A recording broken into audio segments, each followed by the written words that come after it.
자, 주택건설 사업의 임대주택건설. 임대주택 건설이 정비법에도 나오고 주택법에도 나옵니다. 자, 우리 공동주택 단지 안에 분양주택도 있고 임대주택도 있죠. 과거에는 이쪽에 분양주택이 있으면 임대주택 따로 이렇게 설치했어요. 그죠? 네. 이렇게 지으니까 주민들 간에 위화감이 생기죠. 그죠? 네, 그래서 제가 살던 옛날에 어떤 살던 동네 보면 중간에 여기다 그죠? 담장을 쳐버리고 이쪽 아이들이 이쪽은 못 지나가도록 초등학교 여기 있는데 이 아이들이 돌아가도록 이렇게 놨어요. 그죠? 예. 자, 그래서 이런 문제를 막기 위해서 지금은 이제는 어떡하냐. 같은 임대주택을 일정 비율 짓도록 했는데 같은 주택 안에 분양주택, 임대주택을 섞어서 하도록 해놨어요. 자, 이제 그런 제도입니다. 자, 주택법에 따라 주택 짓는데 30호 이상 주택과 주택 외 시설을 동일 건축물로 건축한다. 그러면 이건 어떤 거예요? 보통 주상복합 아파트 같은 그런 거죠. 그죠? 또, 임대주택 포함하는 사업계획 승인 신청.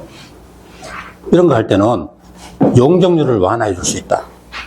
그럼 원래 그 지역의 용적률 상한선이 만약에 350%라면 이렇게 지으면 400%까지 지을 수도 이런 식으로 용적률을 올려주는 겁니다. 그럼 사업주체가 자기 짓는 주택의 일정 물량을 임대주택으로 지으면 용적률을 더 받을 수 있죠. 그 원래는 원래 짓는 것보다 층수를 더 올려가지고 그걸 임대주택으로 공급하면 된다고 합니다. 대부분 그죠? 임대주택을 같이 섞는 걸 기피하죠. 근데 임대주택을 지으면 용적률을 더 주면 지을 수도 있다 이거죠. 자, 뭘 올려줘요? 용적률을 완화하는 겁니다. 근데 29회 때 이런 경우에 건폐율 용적률을 완화할 수 있다. 틀렸죠? 자, 건폐율은 대지에서 건축물이 차지하는 평면적 비율은 더 이상 완화하기 힘들어요. 맞죠? 비율 정해져. 근데 용적률은 위로 층수를 올려주면 되는 거죠. 그죠? 이때 건폐율 들어가면 틀린다는 거. 용적률만이라는 거. 자, 임대주택을 포함하면 용적률을 올려줄 수 있다. 근데 어느 정도 완화해 주느냐? 원래, 자, 그러면 완화 용적률의 30% 이상 60%야. 그럼 만약에 용적률을 100을 더 받는다면, 플러스 100을 더 받는다면, 그 더 받는 용적률의 얼마? 최하 30 이상, 최대 60이야. 그 사이에서 시도 조례로 정하는 비율 이상. 그럼 사실은 최대가 60이죠, 그죠? 60% 이하에서 60%에서 조례로 정할 수 있다. 그럼 만약에 서울시 조례로 50%면 50이 되는 거고 55 하면 55가 되는 거고 55 이상은 지어라. 임대주택으로 지어라 이거. 임대주택으로 공급해야 돼. 그럼 용적률 더 줬으면 그 중에 일정 비율을 임대주택으로 지어라 이 말입니다. 근데 29회 때 완화 용적률의 100분의 50이야? 아니죠. 얼마야? 60이야겠죠. 그죠? 최대가 60이니까. 60이하에서 조례로 정하는 만큼 50이하가 아니라는 겁니다. 자, 그럼 사업주체는 어때요? 임대주택으로 지으면 거기서는 별로 안 남는다 하더라도 용적률 100 받는데 60을 만약에 임대 지었으면 나머지 40은 분양으로 지을 수 있죠. 거기서 더 이익을 남길 수 있다는 거죠. 그러니까 임대주택 짓는다 이 말 되는 겁니다. 자, 그럼 다 지으면 종전에는 임대주택하고 분양주택 따로 했는데 지금은 같은 주택 속에 중간에 임대주택을 이렇게 선정하도록 이렇게 되어놨어요. 그래서 어느 게 임대주택인지 알 수 없도록 그렇게 만든 겁니다. 자, 그러면 어떻게 임대주택 선정하냐? 일반 사업주체는 공급주택 전부를 대상으로 선정하고 주택조합은요? 자, 주택조합은 무주택자들이 자기들 집을 지으려고 조합주택 지은 거잖아요. 그죠? 그럼 조합주택 지은 거는 조합원에게 우선 공급하고 남은 걸 임대주택으로 한다 이거죠. 조합원에게 공급하고 남은 주택을 공개 추첨해서. 자, 근데요. 이게 이제 여러 군데 문제가 생기는 겁니다. 저 강남에 재건축해가지고 주택 지은데 그 중에 임대주택을 일정 비율 들어가도록 한다. 그러면 그 재개발조합의 재건축조합의 조합원들 어때요? 그 중에 제일 좋은 주택 자기들 우선적으로 받고 싶죠. 근데 법으로 그렇게 안 되어 있다고 합니다. 공개 추첨하도록 되어 있어요. 그럼 조합원들한테 제일 좋은 거 싹 받고 나머지 가지고 입주자들이 선호하지 않는 거 그걸 일반 공급 못 한다고 합니다. 자, 어떻게 되어 있어요? 일반 사업주체는 전부를 대상으로 해서 공개 추첨해서 요거 임대주택 이렇게 하도록 돼 있고, 주택조합 경우는 이제 조합원에게 우선 공급하고 남은 주택을 대상으로 공개 추천 방법으로 선정한다. 그리고 선정 결과를 인수자에게 통보한다. 그러면 임대주택 선택하면 임대주택을 넘겨받는 자를 인수자라 그래요. 그럼 인수자가 누구냐? 사업주체는 건설자, 선정된 임대주택을 국장, 시도지사, 주공, 지방공사 등에게 인수인계한다. 인수자에게 공급한다. 그럼 이자들을 뭐라 그래요? 인수호자. 이 중에서 우선 인수자는 누구죠? 시도지사가 우선 인수자다. 시장 군수가 아니고 시도지사입니다. 자, 그럼 서울 같으면은 만약에 사업주체가 분양주택 짓고 임대주택 선정해서 넘겨주면 그 넘겨받는 자가 서울시장이죠. 그럼 서울시에서 이렇게 넘겨받은 임대주택 가지고 주택 임대사업에 쓴다고 합니다. 그게 우리 서울시에서 SH 임대주택 이런 거 있잖아요. 그죠? 그게 바로 이런 거다. 그럼 서울시에서는 자기들은 주택 전혀 안 짓거든. 이렇게 넘겨받은 임대주택 가지고 임대주택 사업에 쓰는 겁니다. 자, 근데 이들 가운데 우선 인수자가 시도지사다. 왜 그렇죠? 이 중에서 대민 업무하는 일반 행정기관은 시도지사죠. 시도지사가 대민 접촉을 하니까 임대주택 사업에 가장 용이하죠. 그죠? 그래서 이자가 우선 인수자다. 이렇게 생각해 주세요. 자, 주택법의 임대주택 우선 인수자는 시도지사다. 그리고 여기는 시장 군수가 없죠. 일반 시장 군수는 없죠. 그래서 시도지사가 우선 인수자다. 이런 거 나오면 틀리고. 자, 바로 위에 보세요. 그럼 사업주체는 나중에 임대주택 지으면 이런 인수자에게 넘겨주는데, 공급해주는데, 처음에 사업주체가 주택 지으려고 할 때, 사업계획 승인 신청할 때, 이거는 다 지어가지고 공급하는 거고, 처음에 사업계획 작성할 때 임대주택 어떻게 짓겠다는 거 사업계획 속에 포함이 되는 거죠. 그럼 임대주택에 관해서 나중에 인수할 인수자와 미리 협의를 해야 한다. 그리고 사업계획 승인 신청서에 반영해야 한다. 자, 처음에 사업계획 할 때 임대주택 나중에 공급받을 인수자한테 미리 협의해가지고 사업계획 속에 포함해가지고 사업계획 승인받는다. 그리고 다 짓고 나면 그 지어진 주택을 이자들에게 공급한다. 그 중에서 시도지사가 우선 인수자다. 자, 그리고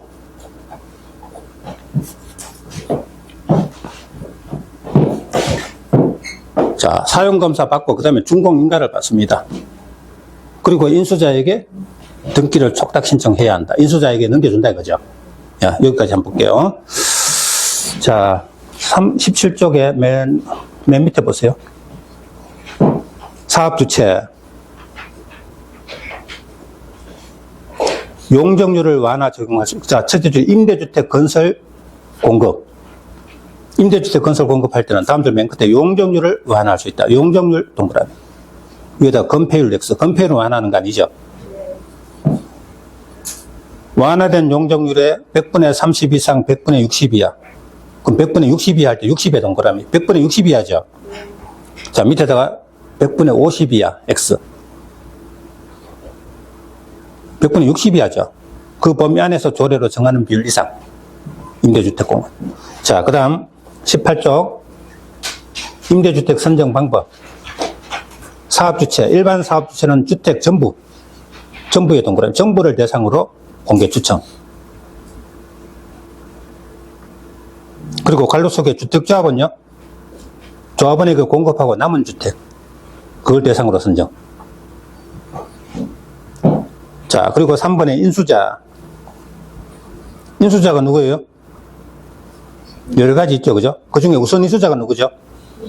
시도지사가 우선 인수. 시도지사. 밑에 시장 군수 X.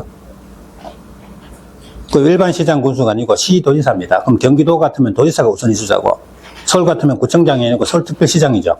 시도지사가 우선 인수. 그게 시험에 나와요. 자, 임대주택 가격. 둘째 줄에 건축비. 건축비만 받아요. 그럼 사업주체가 임대주택 선정권은 인수자에게 넘겨주는데 건축비만 받습니다.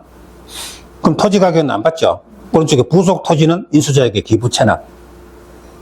왜 그렇습니까? 용적률을 더 받았잖아요. 그죠? 그 중에 일정 비율을 임대주택으로 지었으니까 그 주택에 관련된 부속 토지는 인수자에게 그냥 공짜로 넘겨주는 겁니다. 자, 기부채납. 부속 토지는 기부채납입니다. 자, 그럼 부속 토지는 기부채납 밑에다가 공시지가로 X, 공시지가로 받는 거 아니죠? 그냥 무상으로 기부채납하는 거죠. 그 자리에 공시지가하면 틀린다는 거. 또 감정가격하면 틀린다는 거. 자, 그리고 준공인가 받은 후에 인수자에게 등기를 촉탁 신청. 자, 그 정도 하고, 이번에는 토지 임대부 분양주택 봅니다. 이거 토지 임대부 분양주택은 정비법에도 나오고 주택법에도 나와요. 이게 뭐죠? 소위 반값 아파트입니다. 자, 대통령 선거하면 후보자들이 꼭 그 중에 반값 아파트 공약하는 사람이 나와요. 그죠? 자, 서울 시내 집값이 비싼 이유가 뭐예요? 땅값이 비싸니까. 그렇죠? 자, 서울 아파트 만약에 32평짜리를 지방 도시 가면 어때요? 아주 싸죠, 그죠? 거기는 집가가 싸고 얘는 집가가 비싸다 이겁니다. 그러면 주택을 지어가지고 건축비만 받고 토지는 임대해가지고 임료만 줄 것 같으면 집값을 절반으로 싸게 공급할 수 있다 이겁니다. 그럼 토지 임대부 분양주택은 분양주택이긴 한데 토지는 임대하는 거다. 그럼 땅값은 안 있고 건물값만 받으면 되죠. 그 대신에 임료를 계속 줘야 돼요. 응? 토지 소유권은 시행자, 그 주택 건설하는 시행자가 가지고, 토지 소유권은 시행자가 가지고, 건축물하고 복리시설, 건축물은 복리시설은 뭐죠? 상가. 그러니까 건축물 복리시설 소유권은 누가? 분양받은 자가 가지고. 이걸 뭐라고요? 토지 임대부. 그러면 소유권은 시행자가 가지면 그 대신 토지를 소유자에게 임대하는 거죠. 그죠? 그러니까 토지 임대부 분양주택이다.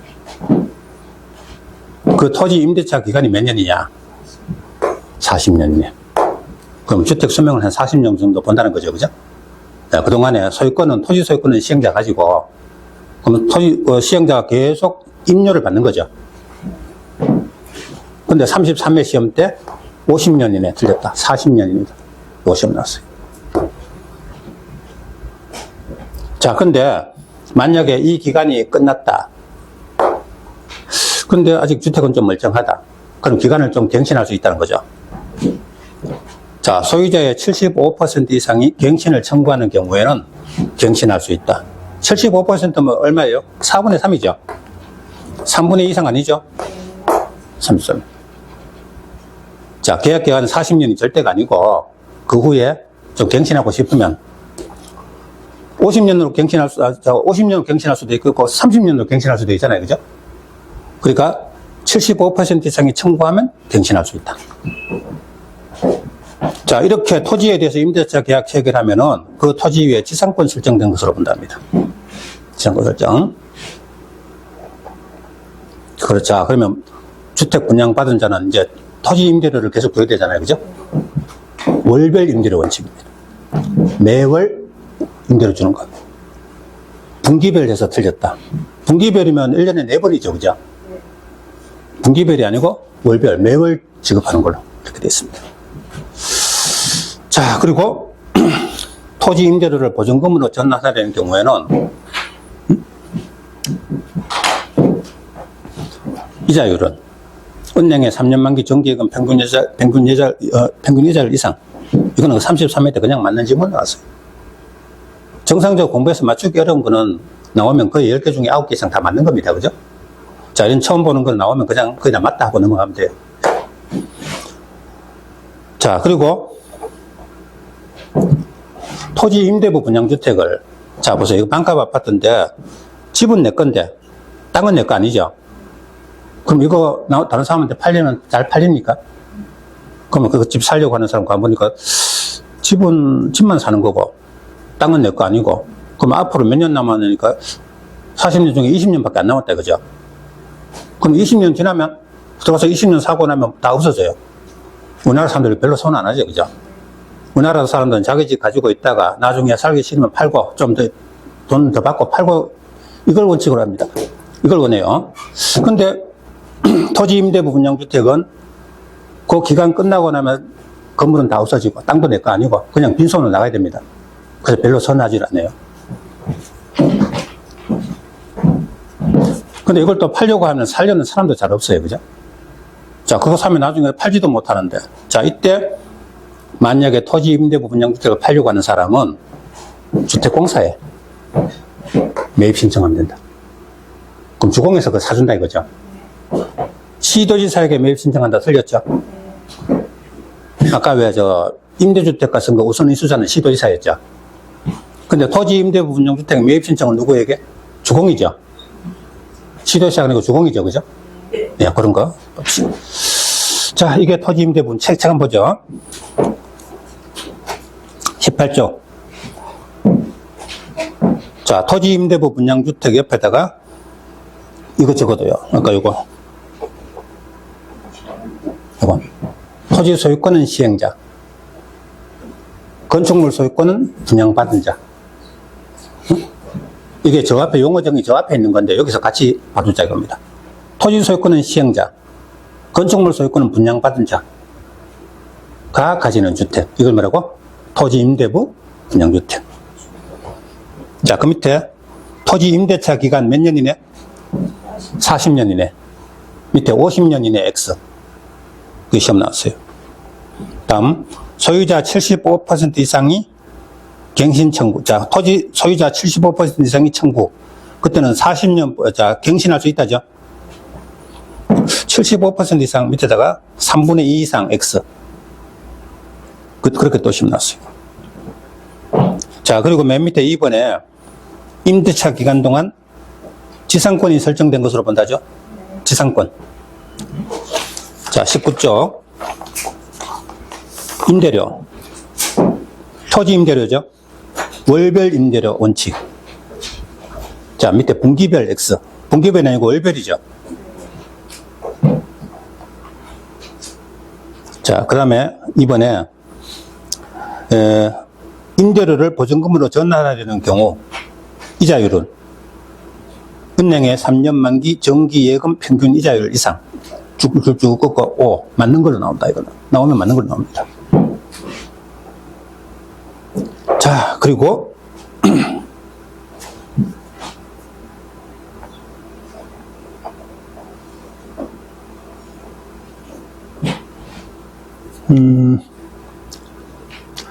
자, 20조 가봐요.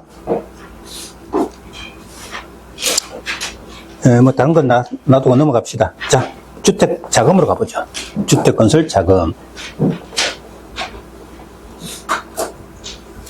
자, 주택 건설하는데 막대한 자금이 듭니다. 그래서 한 개인이 주택을 하나 매입하는데 자기 서민들 같으면 뭐 전 재산이 왔다 갔다 하는데 우리 국가 전체적으로 주택 건설 자금하면 엄청난 돈이죠. 그래서 국가 경제에 큰 영향을 미치는 겁니다. 그래서 과거에는 주택 건설 자금에 공부할 게 많았어요. 여기 주택 상환 사채 외에 국민주택 기금 기타 여러 가지 많았는데 대부분 다른 법률을 빠져나가고 지금은 그게 주택 상환 사채 이게 제일 중요합니다. 그리고 입주자 저축. 그러면 주택 상환 사채가 뭡니까? 이 사채는 회사채를 말하는 겁니다. 회사채. 회사에서 일반 국민들한테 돈 빌리고 채권을 주는 겁니다. 그러면 채권에 기재된 조건대로 나중에 상환해준다 이거죠. 돈 빌려 쓰고 채권 주고 나중에 그 채권의 계약대로 상환한다 이거죠. 그럼 보세요.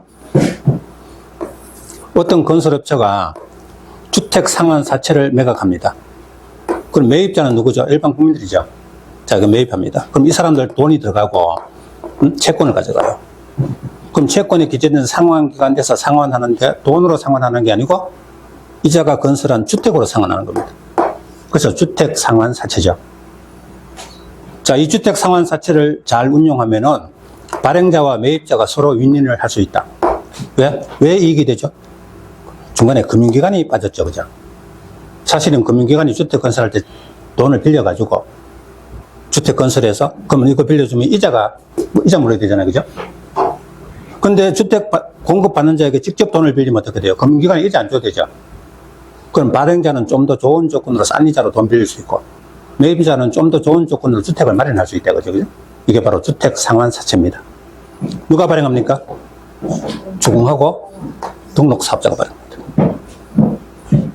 그럼 주택조합은 발행 못하죠? 주공하고 등록사업자가 발행합니다. 근데 만약에 등록사업자가 주택상환사채 발행하고 돈 빌려서 놓고 만약에 파산해버리면, 주택 건설하기 전에 파산해버리면 매입자는 돈만 날리죠. 그래서 등록사업자는 금융기관의 보증을 받은 경우에만 발행할 수 있습니다. 주공은 보증 안 받아도 돼요. 주공은 국가기관이니까 뭐 국가가 보증하죠. 그래서 주공은 보증 필요 없고 등록사업자는 보증받아야 발행할 수 있습니다. 자, 등록사업자가 이 주택상환사채를 발행하고 싶죠. 아무도 금융기관에 돈 빌린 것보다 훨씬 싸게 빌릴 수 있으니까. 그럼 등록사업자는 주택상환사채 발행하려면 다음에 요건을 갖춰야 돼요. 자본금 5억 원 이상. 근데 33m 3억 원 이상에서 들렸다. 이거 저 앞에 등록사업자 등록요건 할 때 3억 원 이런 거 나와요. 그죠? 그래서 그런 거하고 헷갈리라고 그것을 바꿔서 문제를 냅니다. 일단 표시해 두시고 나중에 그런 것끼리 모아가지고 또 정리하시면 돼요. 그리고 등록사업자니까 등록을 해야 되죠. 그럼 발행할 수 있다. 자, 주택상환사채 많이 발행하고 싶을 겁니다. 좋은 조건으로 돈 많이 빌리고 싶을 거다. 발행 규모는 최근 3년간 연평균 주택 실적 300호 이상일 것. 그러면 100호에서 3년 동안 하면 300호 되죠. 그러면 그 등록업자는 발행할 수 있다. 그럼 발행할 수 있는 규모는 3년간 연평균 건설호수이네. 그럼 각각 100세 되시면 연평균은 100호죠. 그죠? 100호에 해당하는 만큼 발행할 수 있다. 일단은 100호에서 3년 300호 이상 돼야 발행할 수 있는 자격이 되고, 그 발행할 수 있는 규모는 연평균 호수. 그때는 100호, 그죠? 연평균은 100호죠. 그만큼 발행할 수 있다는 겁니다. 자, 여기까지. 그 밑에 이거 잠깐 좀 더 보죠. 여기는 문제 나올 거리가 제법 있어요. 돈하고 관계되는 거죠. 네, 그래서 혹시 나중에 사고 나고 이런 것 대비해서 미리 승인을 받아야 됩니다. 자, 주공하고 등록사업자는 발행계획을 수립해서 국장 승인을 받아야 됩니다. 주택상환사채는 주택법에 관한 지도, 주택법의 주무장관은 국장이죠. 그래서 국장 승인 받습니다. 기재부 장관 승인 아니다. 시도의사 승인 아니다. 누구 승인? 국장 승인. 자, 우리 공법에 채권이 크게 4가지가 나오는데, 개발법의 토지상환채권, 시행자가 발행하죠. 주택법의 주택상환사채, 이런 건 토지나 주택, 물건으로 상환하죠. 이런 거는 기명입니다. 채권의 매입자의 성명이 기재가 돼요. 그 자에게 상환하는 겁니다. 자, 그래서 기명증권이다. 물건 상환이니까 기명이다. 무기명 틀렸다. 두 번 나왔어요. 이런 걸 하나하나 억지로 외우는 게 아니고 물건 상환은 기명, 금전 상환은 무기명 이러면 돼요. 근데 국계법의 도시계획 시설지혜권, 개발법의 도시개발지혜권 이런 거는 금전 상환이죠. 무기명. 무기명은 자유롭게 양보 가능하죠. 네. 자, 그리고 액면 또는 할인 방법으로 발행한다. 맞는 걸로 나왔고요. 그리고 발행자는 사채 대장을, 즉 사채 발행, 여러 가지 발행에 관한 걸 장부를 만들어야 되는 거죠. 그죠? 사채 대장을 갖추고 적어야 한다. 그 사채 대장의 기재사항은 발행 기관, 발행 금액, 발행 조건, 상환 시기 절차, 기타 이런 걸 기재한다. 맞는 걸로. 발행자의 의무는요, 돈을 빌려 썼으니까 나중에 갚아야 되겠죠? 어떤 방법으로? 돈으로 갚는 게 아니고 주택을 건설해서 상환해야 한다. 주택으로 갚는 겁니다. 상환 기간은 3년을 초과할 수 없다. 다른 말로 3년 이내. 3년 이내에 상환했다. 자, 이 상환 기간이 시험에 나와요. 국계법의 도시계획시설채권 장기간 미지평부지 매수 선고에서는 몇 년? 10년 이내. 그 다음 여기는요? 3년 이내. 도시개발채권은 5년 이상 10년 이하 사이에서 조례로 정하는 기간 이런 거 있죠. 그죠? 그런 거는 나중에 채권을 싹 모아가지고 도표를 내드립니다. 그죠? 같이 묶어가지고 같이 외우시면 돼요. 헷갈리는 거 걱정 안 해도 됩니다. 어쨌든 요거는 3년 이내다. 그럼 지나갈 때마다 이런 거, 그죠? 눈도장을 찍어두고 나중에 그런 거 모아서 같이 묶으면 다 외울 수 있어요. 자, 주공하고 등록사업자가 주택상환사채 발행하고 돈을 빌렸습니다. 근데 그 사업자가 그 돈을 가지고 다른 용도로 막 쓰고 이러면 안 되겠죠. 주택건설 용도로만 써야 되겠죠. 다음 용도로만 사용할 수 있다. 주택건설 자재 구입, 택지 구입, 또 공사비 충당 이런 거 썼어야 한다. 다른 용도로 쓰면 안 된다 그죠. 자, 등록사업자가 주택상환사채 발행하고 돈을 빌렸습니다. 근데 법령 위반으로 등록이 말소됐어요. 아, 그럼 나는 오늘부터 등록사업자 아니다. 그럼 내가 옛날에 주택상환사채 발행해서 돈 빌려 쓰는 건 나 책임 못 진다. 이러면 안 되겠죠, 그죠? 그래서 등록이 말소됐더라도 이미 발행한 주택상환사채 효력에는 영향을 미치지 아니한다. 무슨 뜻? 주택건설에서 상환해야 한다 이거죠. 자, 지금부터 등록업자 아니라도 옛날에 발행했는 건 책임져야 한다. 주택건설에서 상환해야 한다. 근데 영향을 미치지 아니한다 대신에 영향을 미친다 하고 나왔어요. 시험에. 이 시험에 3번 나왔어요. 그 영향을 미친다는 이게 미친다고 무슨 뜻인지 몰라가지고, 그죠? 자, 그러지 말고 영향을 미치지 아니한다는 건 주택건설에서 상환해야 한다. 등록업자 아니라도 책임져야 된다. 이 말이죠. 자, 그리고 상환기간이 3년 이내면 주택상환사채는 중간에 양도하거나 중도해야 할 수 있다, 없다? 없다. 자, 어떤 자가 돈 주고 매입했어요. 주택상환사채를 가지고 있죠. 가지고 있으면 상환기간이면 주택을 받을 수 있죠. 근데 이 자가 이 주택상환사채를 다른 사람한테 판다 이겁니다. 양도할 수 있다, 없다? 원칙은 없다. 주택 투기를 방지하기 위해서. 그러면 개발법의 토지상환채권하고 주택법의 주택상환사채는 둘 다 기명이고, 근데 차이점이 있어요. 토지상환채권은요, 주택 투기하고는 관계없죠. 그래서 개발법의 토지상환채권은 양도 가능해요. 근데 주택상환세제는 주택 투기를 방지하기 위해서 원칙은 양도할 수 없다. 양도 불가합니다. 근데 예외가 있다. 자, 다음에 부득이한 사유가 있을 때는 양도 가능하다. 전매 허용 사유하고 비슷해요. 다음 경우에는 양도할 수 있다. 자, 어떤 사람이 서울에서 주택상환세채를 가지고 있는데 이 사람의 근무상 사정으로 부산으로 전 가족이 다 이사가게 됐어요. 그럼 서울에 있는 점은 필요 없죠, 그죠? 그럼 양도 가능하다. 생업, 질병치료, 치약, 결혼 등으로 세대원 전원이 다른 행정구에 이전한다. 그럼 양도 가능하다. 세대원 전원이 상속받은 주택으로 이전한다. 그러면 이 집은 필요 없다는 거죠. 또 세대원 전원이 해외 이주하거나 2년 이상 해외 체류하거나 이렇게 법으로 인정하는 사고가 있을 때는 기간 중이라도 양도 가능하다. 자, 이렇게 법으로 인정하는 사유로 양도할 때는 명의 변경할 수 있겠죠. 그럼 사채권자 명의 변경, 사채권자가 원래 갑이었는데 언론 명의 변경한다. 그러면 발행자의 사채원부에 기록을 해야 사채권자 명의가 바뀝니다. 갑에서 언로 바뀌어요. 채권에 기재하는 방법으로 한다? 틀렸다. 아, 채권에 갑을 지우고 을로 꽂히면 명의가 바뀝니까? 아니죠. 명의 변경은 발행자의 사채원부에 기록하는 방법이지 채권 기록이 아니라는 거죠. 사채원부에 적고 그래야 되지. 사채원부는 그대로 놔두고 채권에만 꽂히면 되는 게 아니라는 거죠. 그죠? 근데 채권에 기록을 아니하면은 제3자에게 대항할 수 없다. 자, 그럼 요거하고 또 헷갈리지 마세요. 채권 기록도 어디서 봤는데 싶어서 헷갈리지 말고요. 명의 변경은 뭐? 사채원부 기록. 대항할 수 없다 할 때는 채권 기록. 근데 사채권자 명의 변경은 채권 기록하는 방법으로 한다. 이러면 틀리죠. 그죠? 네. 제3자에게 대항하는 거는 채권 기록을 해야 제3자에게 대항할 수 있다는 겁니다. 요거 아래 위로 비교를 잘 해주시면 돼요.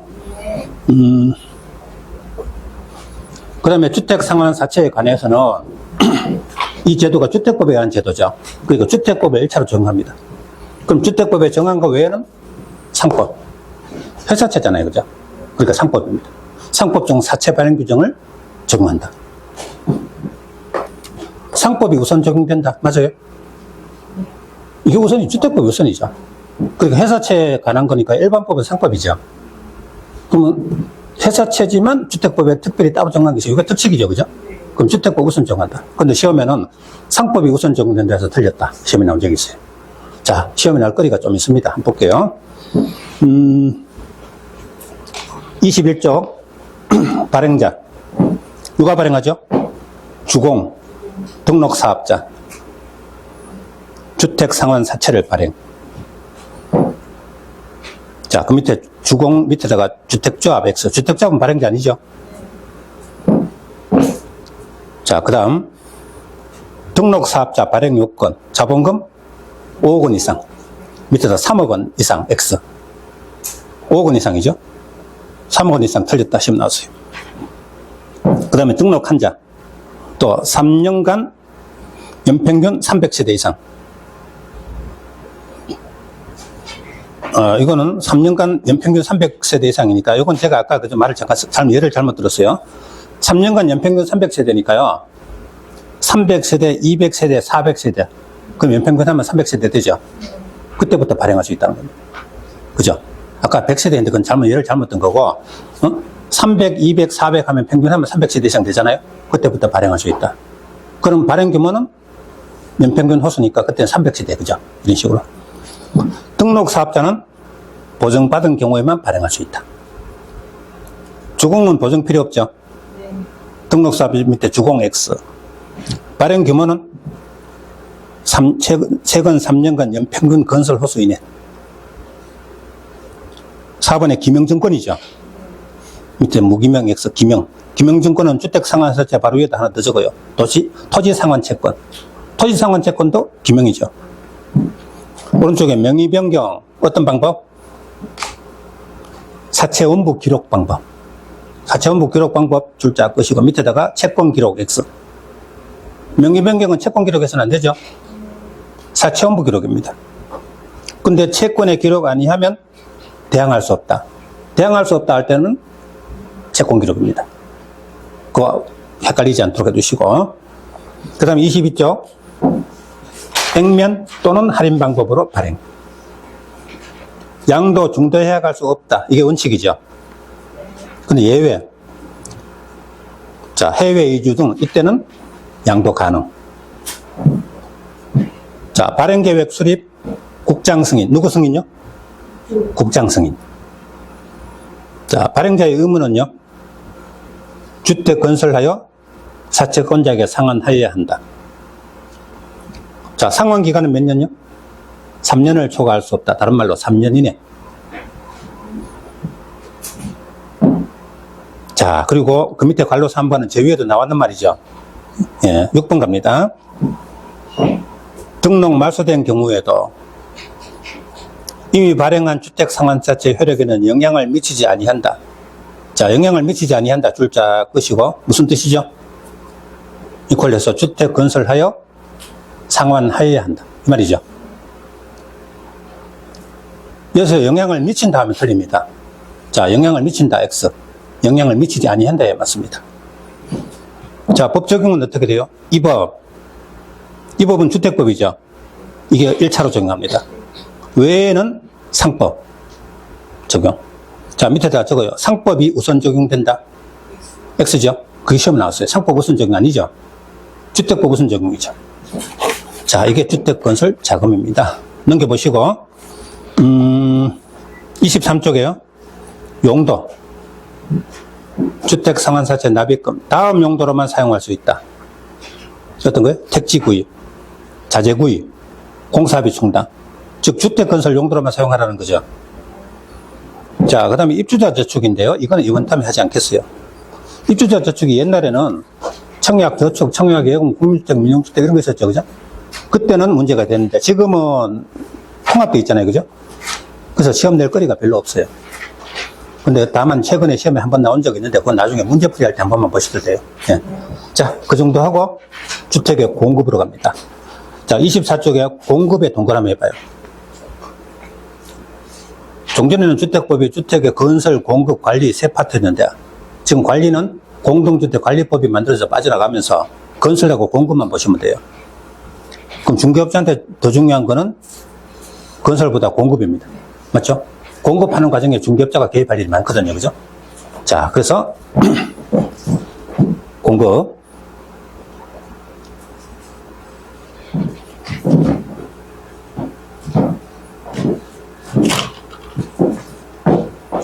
공급하는 주체는 누구죠? 주택 건설한 사업주체 또는 건축주, 이들이 주택을 건설해서 공급한다. 그러면 일단 주택 공급할 때 원칙은, 입주자 모집. 자, 우리 공동주택을 지으면 다 지어가지고 그 다음에 입주자 모집합니까? 자, 주택 건설하는데 막대한 돈이 들어가죠. 근데 사업주체가 다 지어가지고 입주자 모집하고 분양 빨리 안 되면 어떻게 돼요? 이 회사 망하죠, 그죠? 그래서 사실은 사업계획 승인받고